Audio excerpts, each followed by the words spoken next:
کہ میری ہپ جو ہے, میری پشت بڑی مضبوط ہے لیکن پینی بڑی تھوڑی ہیں, یہ بڑی مشکل سے ملتی ہے. تو وہ اس طرح کے دردناک کہانیاں ہیں. وہاں پر آپ میوزیم میں چلے جائیں, ایک بس انہوں نے رکھی ہوئی ہے کہ جس میں ایک کالا جو تھا وہ اچانک سامنے والی دروازے سے اندر داخل ہو گیا تو اس کو گولی مار دی تھی کہ تم گورے کے علاقے میں داخل کیسے ہو گئے. پھر وہ بڑی بڑی بیلز رکھی ہوئی ہیں جہاں پوری رات کو سارا دن لگ کے وہ کپاس ڈالتے تھے. پھر وہ جو مشہور اس کا ہے روٹس, اس کا ناول ہے ایلیکس ہیلے کا آٹوبایوگرافیکل ناول, کیسے وہ وہاں نکلا اور جا کے اس نے اپنے روٹس کو ڈھونڈا. اوباما کا اپنی کہانی. یہ جو علاقہ تھا یہ اخلاق کھڑا ہو گیا تھا کہ ہم نے غلاموں کو نہیں چھوڑے, غلاموں کو نہیں چھوڑنا. لیکن جو ملٹری اس کی بات ہو رہی ہے, اس میں ملٹری آگئی تھی, اس میں ملٹری تو اس میں تقسیم ہو گئی تھی. ایک ملٹری, آدھی ملٹری ہو گئی تھی ابراہم لنکن کے ساتھ, پریزیڈنٹ کے ساتھ. انہوں نے اپنے پرائیویٹ آرمی تجویز دی تھی. اچھا. وہ باقاعدہ لڑائی ہوئی تھی, سول وار جو ہے تقریباً 3 سال چلی ہے. اور ایک جارج ایلے تھا ان کا جو سربراہ, اس کے نام پہ وہ قبرستان بنا ہے. وہ جو تھا وہ اور یہ سارے مقابلے پہ کھڑے ہوئے تھے, پھر آخر میں جیتے تھے جنگ, اور اس کے بعد ہیومن رائٹ. اچھا, گورے اب یہ کہتے ہیں کہ 1863 سے بعد سے یہ جب سے انہوں نے ہیومن رائٹس کا لبادہ اڑا ہے کالوں نے, یہ ہمیں کرتے ہیں 12% ہیں, یہ ہمیں کرتے ہیں بلیک میل. اور ہم ان کی, جیسے ہم کہتے ہیں نا کہ خواتین جو ہیں وہ ان کو اٹھایا ہوا ہے اور مردوں کے خلاف ہمارا خان, ویسے وہ کہتے ہیں 75% گورا ہے. اس دفعہ کہتے ہیں دوبارہ ٹرمپ نے ان گوروں کو جتایا ہے. اب اس وقت کالے کی فائٹ ہے. کالے کو اندازہ ہے کہ کالا جو ہے اس وقت وہ جو ہے وہ مار کھا جائے گا, کیونکہ ہم باتیں تو. اچھا, آپ نے بھی ذکر کیا ڈیپ سٹیٹ. اب پچھلے دنوں ہم یہ متواتر پڑھتے رہے, افغان پالیسی ہو یا کوئی اور معاملہ ہو, بھارت کے حوالے سے کوئی تعلقات ہوں, ڈیپ سٹیٹ اور ٹرمپ کے درمیان جو ہے اختلاف کئی بار سامنے آیا ہے. یہ اس کرائسس کے اندر ڈیپ سٹیٹ فائدہ تو نہیں اٹھا رہے؟ ڈیپ سٹیٹ آ جائے گی. دیکھیں میں سب سے بڑے مسئلہ سارا جی آئے ذرا سا ہم آخر الزمان کے حساب سے بات کریں, جو ہماری اسپیشلٹی جو اللہ تعالیٰ تبارک تعالیٰ نے کہا ہے اسی کی روشنی میں سوچو.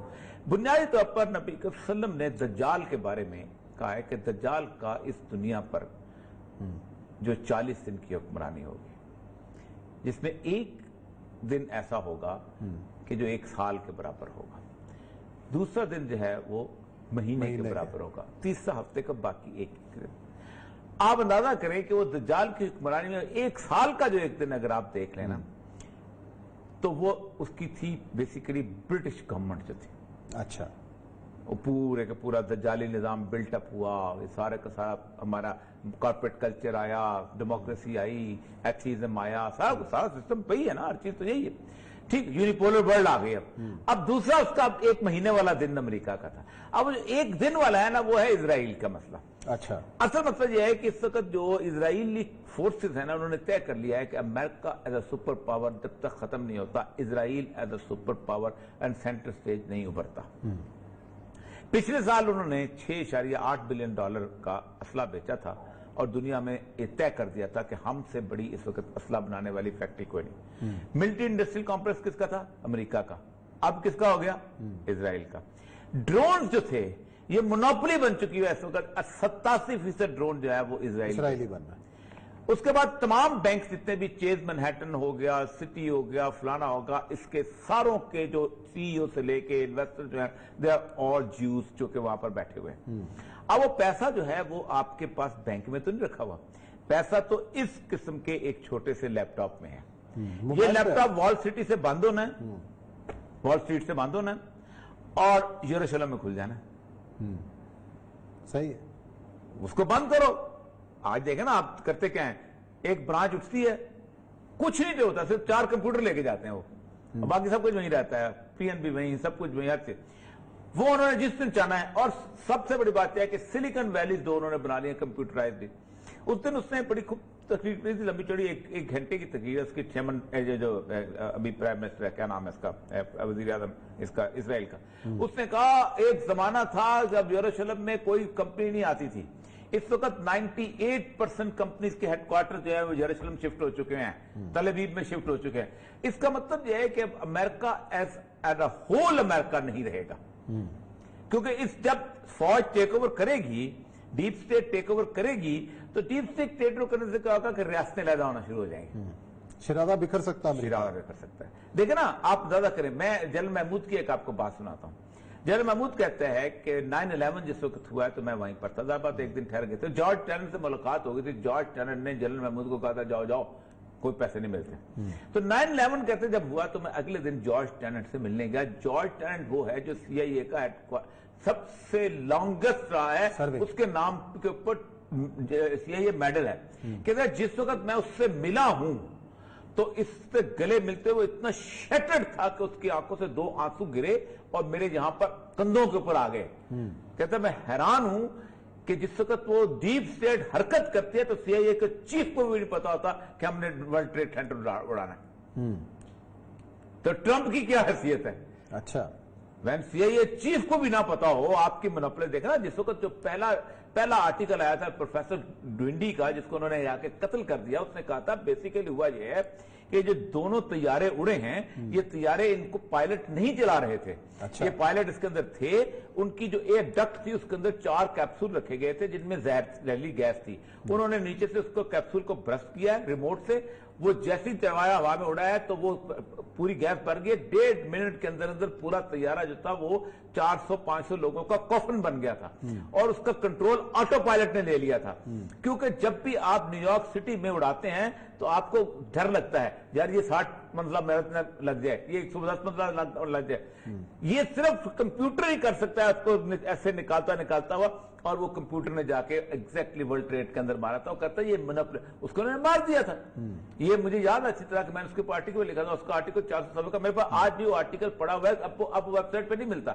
میں نے اس کی ہارڈ کاپی بنا لی ہوئی تھی، تو ڈیپ اسٹیٹ اب اگر کوئی حرکت وہ آرٹیکل بتا دیجئے گا، ابھی احمد سعید کا فون آ جانا مجھے کہ جناب اوریا صاحب نے جو ہے وہ کس آرٹیکل کا نمبر شیئر کر دیجئے گا، اب ویب پہ نہیں ہے میرے پاس ہے ہارڈ کاپی، احمد سعید کو دے دیں گے، لیکن مطلب یہ ہے کہ اس وقت یہ باتیں کبھی آپ نے کبھی پاکستان میں یہ بات کریں گے کہ آرمی ٹیک اوور کرنے والی ہے، آپ کہیں لوگ کہیں گے جمہوریت کے خلاف، امریکہ میں اس وقت، تو اس کا مطلب یہ ہے کہ something is going to happen, اور یہ صرف امریکہ میں نہیں ہوگا، اچھا یہ باقی پوری دنیا میں بھی جو کچھ ہو رہا ہے نا، کیا اس ساری صورتحال کو کرونا کے ساتھ جوڑ سکتے؟ کرونا سے شروع ہے نا، کہ یہ جو اس کے بعد کے جو ایفیکٹ آ رہے ہیں امریکہ کا جو دیکھیں ہر ایپیڈیمک سے فائدہ اٹھایا جاتا ہے، 1920 میں ایک پورا نظام بنایا جا رہا تھا، اور 1918 میں اسپینش فلو آیا تھا، اور 1920 میں اس کے بعد جب وہ ختم ہوا ہے تو اس نظام کی اس 5 کروڑ لاشوں کے اوپر وہ نظام بنا 1920 میں کبھی آپ کو 1920 کی آپ بتاؤں نا کہ سارا نظام، یعنی آپ اندازہ کریں جدید تہذیب جو ہے 1920 میں بنی ہے، نیوڈ بیچز 1920 میں آئے، مس ورلڈ کا کمپٹیشن 1920 میں آیا، پیپر کرنسی کی تانگوئی 1920 میں رکھی گئی، نیشن سٹیٹ خط 1920 میں ہوئی، پاسپورٹ کا ڈیزائن 1920 میں آیا، تمام، اور کیا تھا 5 کروڑ بندے اسپینش فلو میں 3 سال میں مرے تھے، اس کا مطلب یہ ہے کہ وہ جو آتی قدرت کی طرف سے اس کو فائدہ اٹھایا جاتا ہے اس طریقے سے، اور مجھے لگتا یہ ہے کہ انہوں نے ورلڈ پاپولیشن جو ہے نا وہ کنٹرول کر، یہی آ رہا ہے، یہ دیکھنا اس وقت یہ جو آرٹیکل ہے US plan militarized control of the population the national کووڈ-19 ٹیسٹنگ ایکشن پلان، یہ اتنا بڑا آرٹیکل جو ہے یہ اب اس میں انہوں نے کہا ہے کہ اس سے ایک تو یہ ہوگا کہ تھوڑے سے بندے مرنے دو تو اس سے پاپولیشن سائز پہ ہو جائے گی، کنٹرول دنیا کی بھی ہو جائے گی، اور ہم اسرائیل کا بھی بیسیکلی خواہش یہی ہے۔ اچھا، سب کی خواہش ہے، مل کر کھیل رہے ہیں سارے لگتے ہیں۔ چلے ناظرین، یہ بریک لیتے ہیں، بریک کے بعد آئیں گے اور ذکر کریں گے کچھ اپنے حالات کا کہ آج ہماری رابطہ کمیٹی نے کچھ اقدامات تجویز کیے، وزیر اعظم نے خطاب بھی کیا، اس حوالے سے کریں گے بات بریک کے بعد۔